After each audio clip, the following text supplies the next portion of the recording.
Hello everyone, Radhe Radhe. आज की video में हम जानेंगे कि हमें गणपति बप्पा का विसर्जन कैसे करना है। बहुत लोग 1.5 दिन के लिए गणपति जी को अपने घर विराजमान करते हैं, बहुत लोग 5 दिन के लिए, 10 दिन के लिए, लेकिन विसर्जन की विधि एक ही होती है। मैंने विसर्जन के दिन सबसे पहले मैंने गणपति गजानन के लिए एक पोटली तैयार की। हमें लाल कपड़े में हमें मीठा रख कर के उसे उस कपड़े में रख देना है और गणपति गजानन के पास हमें रख देना है, क्योंकि वो पोटली जो है उनके साथ जाएगी। तो हमने एक सूक्ष्म सा हवन किया है और हवन करने के बाद हमने गणपति गजानन का तिलक किया। हमने सिंदूर से, जिस तरीके से हम प्रतिदिन पूजा करते हैं उस तरीके से हमने उनकी पूजा की। तो हमने सिंदूर से तिलक किया और विसर्जन के दिन हमने उन्हें दुर्वा की माला समर्पित की।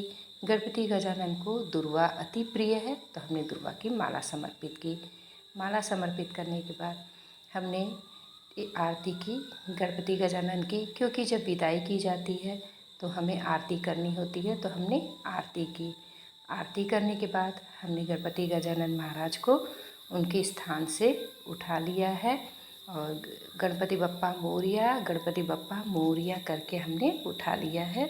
और हमारे यहाँ विसर्जन जो है नदी में होता है, तो हमने नदी में उनका विसर्जन कराया है। मैं विसर्जन की वीडियो नहीं डाल पाई क्योंकि हम वहाँ नहीं गए थे, हमारे हस्बैंड जी गए थे, तो उन्होंने उनका विसर्जन किया और हमारा बेटा भी साथ में गया था।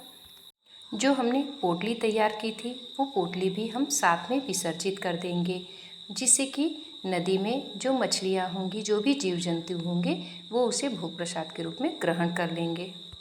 आप घर पर विसर्जन करते हैं तो आप एक बड़े बर्तन में शुद्ध जल ले लें और उसमें थोड़ा सा फूल और अक्षत डालकर आप मूर्ति को 3 बार गणपति बप्पा मोरिया, गणपति बप्पा मोरिया कह के गणपति जी का विसर्जन तीसरी बार में आपको उस पानी में डाल देना है।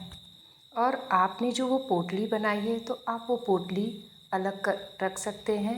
आप उस पोटली में से कुछ जो है वो आप उस जल में डाल दें। मिट्टी की मूर्ति होगी तो पानी में वो घुल जाएगी। तो इस प्रकार से आप गणपति जी का विसर्जन घर पर कर सकते हैं। और चौकी पे जो हमने मूर्ति और जो भी हमारी पूजा की सामग्री है, हमें उनका क्या करना है, तो हम शुद्ध जल से जो हमारी मूर्ति है गणेश जी की, शिव परिवार की, रिद्धि सिद्धि माता की, हम शुद्ध जल से जल के छींटे लगा करके हम उन्हें दोबारा मंदिर में विराजमान कर लेंगे। जो भी फूल पत्तियाँ हमने चढ़ाई है वो सब हम इकट्ठा कर लेंगे। इकट्ठा करने के बाद मैं आपको बताती हूँ कि उसका क्या करना है। और जो भी हमने पैसे चढ़ाए हैं वो हम पंडित को दान कर देंगे। जब विसर्जन का दिन आता है तो मन जो है थोड़ा भावुक हो जाता है और बच्चों का भी बहुत मन भावुक हो गया, हस्बैंड जी का भी बहुत मन भावुक हो गया। कुछ पर्सनली चीज़ें मेरे को जो समझ में आता है मैं थोड़ा बहुत आपके साथ शेयर कर लेती हूँ। ये जो कलश पे हमने जो नारियल रखा है, इसे आप प्रसाद रूप में घर परिवार में बांट सकते हैं या आप इसे पंडित को भी दान कर सकते हैं। और जो ये कलश पे हमने चावल रखा है, इस चावल को अगर आपने ज़्यादा मात्रा में रखा है तो आप इसे पंडित को दान कर सकते हैं। अगर आपने थोड़ी मात्रा में रखा है तो आप इसे पशु पक्षी को भी डाल सकते हैं। और जो हमने आम की टहनी रखी थी और जो भी फूल पत्तियाँ हमने जो सारी चीज़ें इकट्ठा की हैं वो हम विसर्जित कर देंगे।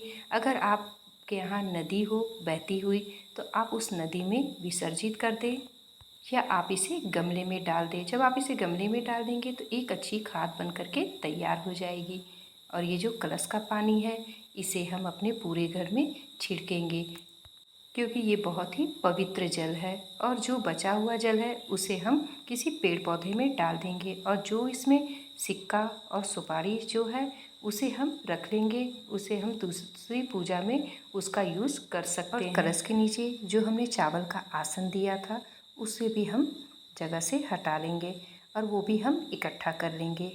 और देखिए ये जो हमने लाल वस्त्र हमने चौकी पे बिछाए थे उसे हम धुल करके दोबारा पूजा में यूज़ कर सकते हैं।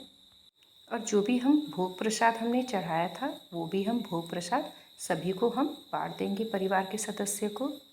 तो फ्रेंड्स, हमने चौकी को इस तरीके से अच्छी तरीके से साफ़ कर लिया है।